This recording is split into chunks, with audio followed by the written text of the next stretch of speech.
దేవుని యొక్క మహా ఉన్నతమైన కృపలో వర్ధిల్లుతున్న మీ అందరికీ ప్రభువైన యేసుక్రీస్తు వారి యొక్క ఉన్నతమైన ప్రశస్త అతి శ్రేష్టమైన శుభనామంలో మీ అందరికీ కూడా వందనాలు తెలియపరుస్తూ ఉన్నాను. అందరూ బాగున్నారని ఆశపడుతూ ఉన్నాను. మీ అందరి నిమిత్తం కూడా నా వ్యక్తిగత ప్రార్థనలో జ్ఞాపకం చేసుకుంటా ఉన్నాను. ఒకవేళ మీకు కూడా వ్యక్తిగత సమస్యలు, ప్రార్థన అవసరతలు, కుటుంబంలో ఏమన్నా ఇబ్బందికరమైన పరిస్థితులు ఉన్న దయచేసి మెసేజ్ చేయండి. మా అనుదిన ప్రార్థనలో తప్పకుండా మీ అందరి కొరకు కూడా ప్రార్థించడానికి దేవుడు ఒక ప్రత్యేకమైన బాధ్యత అందించడని నేను కోరుకుంటున్నాను, ఆశపడుతూ ఉన్నాను. ఏదైనప్పటికీ కూడా ఒక విషయాన్ని ఈరోజు మీతో చర్చించాలని, తెలియపరచాలని నేను కోరుకుంటా ఉన్నానండి. ఏంటి అని అంటే, ఒకరు నాకు ఒక మెసేజ్ చేశారు. ఇంచుమించుగా దీనికి అనుగుణమైనటువంటి ప్రశ్నలు చాలాసార్లు నాకు ఎదురైనాయి. కాకపోతే ఎలాగ అడిగారు కదా, ఎప్పటి నుంచో లేని అవకాశం దేవుడు అందించారు కదా యూట్యూబ్ సమక్షంలో, కాబట్టి తెలియపరచాలనుకున్నాను. వాళ్ళు ఒక ప్రశ్న అడిగారు.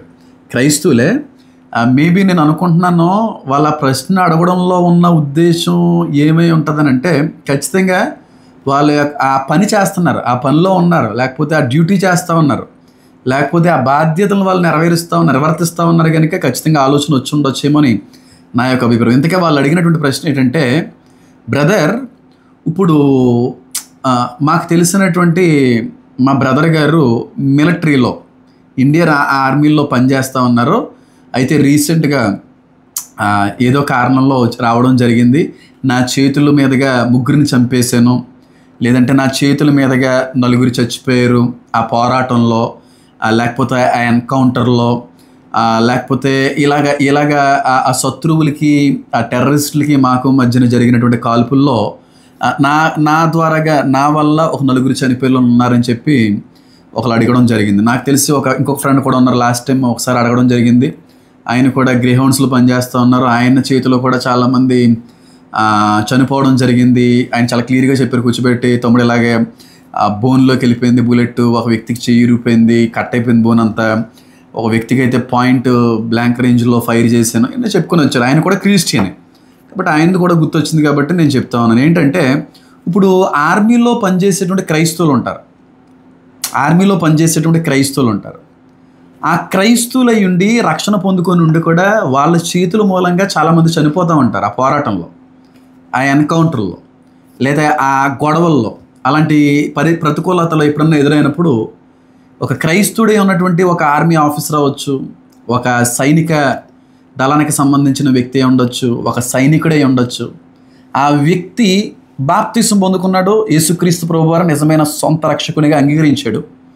మరి అలాంటప్పుడు ఆ వ్యక్తి మరొక వ్యక్తిని చంపడానికి కారణమయ్యాడు. అంటే ఈ వ్యక్తి యొక్క చేతుల్లో ఆ వ్యక్తి చనిపోవడం జరిగింది. కాబట్టి వాక్యం సెలవిస్తూ ఉంది, నరహత్య చెయ్యకూడదు అని చెప్పి వాక్యం సెలవిస్తూ ఉంది. మరి ఇప్పుడు హత్యగా అది దేవుడు పరిగణిస్తాడా, లేకపోతే ఆ అనుకోని పరిస్థితుల్లో జరిగింది అనేటువంటి విధంగా దేవుడు పరిగణిస్తాడా? పచ్చిగా ఒక మాటలో చెప్పాలంటే, రక్షణ పొందుకున్నటువంటి వ్యక్తి చేతిలో ఒకవేళ ఎవరైనా చనిపోతే అనేటువంటి మాట ఉపయోగించకూడదు.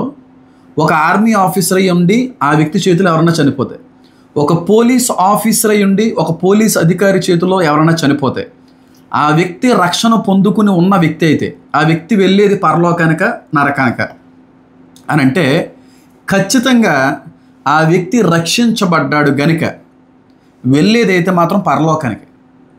ఇప్పుడు ఆ వ్యక్తి యొక్క బాధ్యతను ఆ వ్యక్తి జరిగిస్తూ ఉన్నాడు, ఆ వ్యక్తి యొక్క ఉద్యోగాన్ని నమ్మకంగా జరిగిస్తూ ఉన్నాడు తప్ప, ఉద్దేశపూర్వకంగా, కక్షపూర్వకంగా, ద్వేషంతో కూడినటువంటి హత్య అయితే కాదు కదా.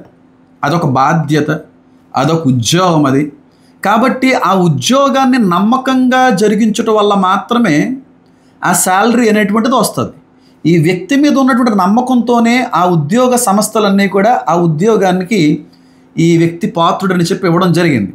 అది ఉద్యోగ బాధ్యతల్లో జరిగేటువంటిదే గనుక ఖచ్చితంగా అది దేవుడి దృష్టిలో పాపమై ఉండదు, సందేహం లేకుండా చెప్తున్నాను. ఎందుకంటే దేవుడి ఏర్పాటులో ఉన్నటువంటి అభిషక్తుల యొక్క చేతుల్లో, రాజుల యొక్క చేతుల్లో కూడా చాలామంది చనిపోయారు కదా.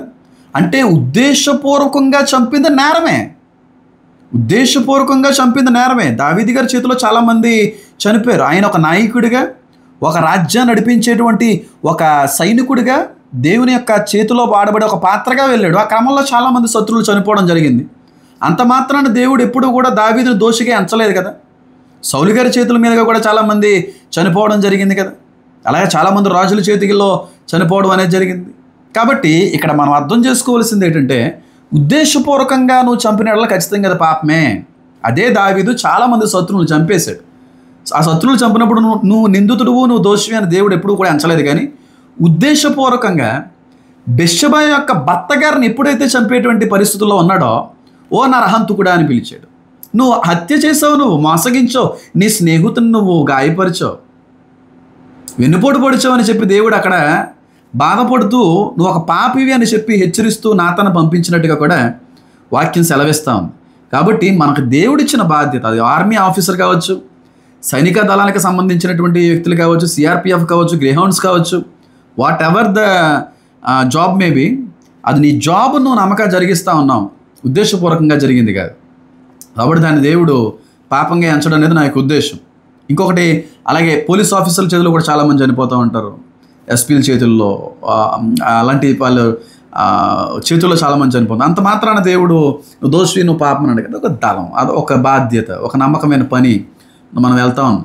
అంతేగాని కావాలని చేసింది అయితే కాదు కదా. చివరికి దేవదూతలు సైతం చాలామంది శత్రుల్ని చంపినటువంటి అనుభవాలు లేవంటారు లేఖనంలో. దేవదూతలు వచ్చి మనుషుల్ని సంహరించినటువంటి ఆధారాలు లేవా, సందర్భాలు లేవా?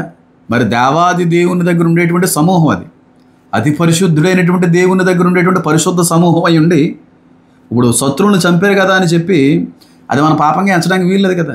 అదొక పని, అదొక పని దేవుడు నియమించుకున్నాడు. వాళ్ళు చేసిన తప్పేం కాదు కదా. అంతేగాని కావాలని చెప్పి చంపేసి, కావాలని చెప్పి పొడి చేసి, కావాలని చెప్పేసి ఇంకోటి ఏదైనా జరిగించేటువంటి పరిస్థితులు ఉంటాయి. ఖచ్చితంగా అది దేవుడి యొక్క తీర్పులో నిలబడవలసిన అవసరం ఉంటుంది. కానీ ఏది కూడా ఉద్దేశం లేకుండా ప్రమాదవశాత్తు జరిగినా సరే అది క్షమించబడుతుందని ఉంది. అలాగే అది ఒక ఉద్యోగరీత్యా ఒక పని నిమిత్తం అది జరిగేటువంటిది కనుక ఆ దేవుడది పాపంగా ఎంచడం అనేది నేను ఖచ్చితంగా అయితే చెప్పగలుగుతున్నా. కాబట్టి ఒకవేళ మీ ఫ్యామిలీ మెంబర్స్ ఎవరైనా ఆర్మీలో ఉన్నా, పోలీస్ ఆఫీసర్ జాబ్స్లో ఏమైనా చేస్తున్నా, ఇలాంటి ఎన్కౌంటర్స్ చేసేటువంటి ఒక పనుల్లో ఒకవేళ ఉన్నా, మీరేం భయపడకండి, మీరేం బాధపడకండి, ప్రార్థన చేయండి వారి కొరకు. ప్రభువా, వాళ్ళు మీ చేతికి అప్పచెప్తా ఉన్నాను, మీ చేతిలో సంరక్షించుకోండి. అలాంటి పరిస్థితులు ఏమీ రాకుండానే సురక్షితంగా వారితో పాటు ఉన్న చుట్టుపక్కల వారు కూడా ఉండటకు మీ కృప అందించండి. ఏ శత్రువుల యొక్క దాడి కూడా జరగకుండా ఉండడానికి సహాయాన్ని అందించండి. ఏ ప్రాణం కూడా హానికి కలగకుండా, ఏ ప్రాణం కూడా కోల్పోకుండా శాంతి సమాధానాలతో వాళ్ళు ఉన్నటువంటి ప్రదేశాలన్నీ కూడా ఉండుటకు మీ సహాయాన్ని అందించండి అని చెప్పి ప్రార్థన చేయడం అనేది మన బాధ్యత. అంతేగాని అది తప్పుగా అయితే కాదు. అలాగైతే బోల్డ్ అన్ని కోడుల్ని, మేకల్ని కోసి అమ్ముతూ ఉంటారు. అదొక కారణం, ఒక వ్యక్తి యొక్క ఆకలి తీరుస్తూ ఉంది, అవసరాలు తీరుస్తూ ఉంది. అదే నోరు లేని జంతువుని కారణం లేకుండా కానీ నువ్వు చంపేసావు అనుకోండి, మళ్ళీ దానికి లెక్క చెప్పాలని ఉంది మళ్ళీ బైబిల్ గ్రంథంలో. అదే జంతువైనా సరే, అదే ప్రాణి అయినా సరే, అనవసరంగా వ్యర్థంగా ఒకవేళ చంపుట వల్ల దానికి నువ్వు లెక్క చెప్పవలసిన అవసరం ఉందా మానవుడా అన్నాడు మళ్ళీ దేవుడు. కాబట్టి మనం ఏ ఉద్దేశంతో చేస్తున్నాము, ఏ ఆలోచనతో చేస్తున్నాము, అది మన కర్తవ్యమా, అది మన బాధ్యత అనేటువంటిది మనం ఆలోచించాలే తప్ప దాన్ని అంతగా ఎక్కువగా చూడవలసినంత అవసరం అయితే లేదనేమో అని నేను అనుకుంటున్నాను. దయచేసి ఒకవేళ ఎవరన్నా మీ ఫ్యామిలీస్లో పోలీస్ ఆఫీసర్స్ ఉంటే, ఆర్మీలో పనిచేసే వాళ్ళు ఉంటే, సైనికుల్లో ఎవరన్నా ఉంటే, ఇలాంటి పరిస్థితుల్లో వాళ్ళ జీవితాలు ఒకవేళ కొనసాగుతూ ఉంటే ధైర్యంగా ఉండండి. వాళ్ళందరి కొరకు ప్రార్థించండి. నేను కూడా ప్రత్యేకంగా ప్రార్థిస్తాను. నాకు కూడా కమెంట్ చేయండి, వాట్సాప్లో వీలైతే మెసేజ్ చేయండి. వాళ్ళ కోసం ప్రత్యేకమైన ప్రార్థనలు మనం అందరం కూడా చేయడానికి సిద్ధపడదాం. God bless you all. Amen.